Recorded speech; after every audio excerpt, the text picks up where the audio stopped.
haddii saddexdaas kun ay yihiin ciidamadii isku dhafka loo sameynayo oo haddaba jooga meelo badan militariga ilaa wuu joogaa puntland wuu joogaa maxaa la yidhahdaa jubbaland wuu joogaa somaliland meel walbuu joogaa haddii ciidamadii qaran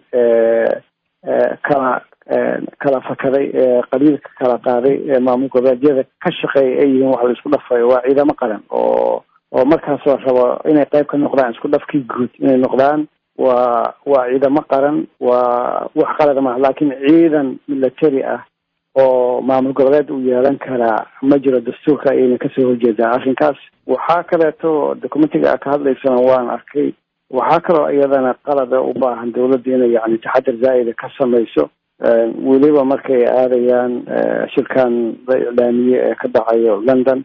waxaa muhiim ah iyadana in ciidamada Soomaaliyeed ee qaran ee wadankan difaaci lahaa in la xadido oo la yiraahdo intaasaa yeelanaysaan iyadana waa qalad.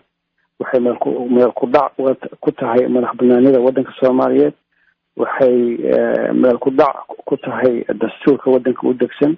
taas waa midda ay yiraahdo. waxa kaleeto iyadana qaladaadka la sameeynaayo kamid ah in la yiraahdo taliyaha ciidanka militariga kaashandhiga ee loo magacaabayo qaybaha kala gedisan ee wadanka in la yiraahdo waxaa lagala tashanayaa maamul goboleedyada iyaduna waa qalad sababtoo ah dastuurka ayaa wuxuu arrintaas siiyey dawladda dhexe inay maareyso inay maamusho. dawladda dhexe ayaa mas-uuliyad ka saaran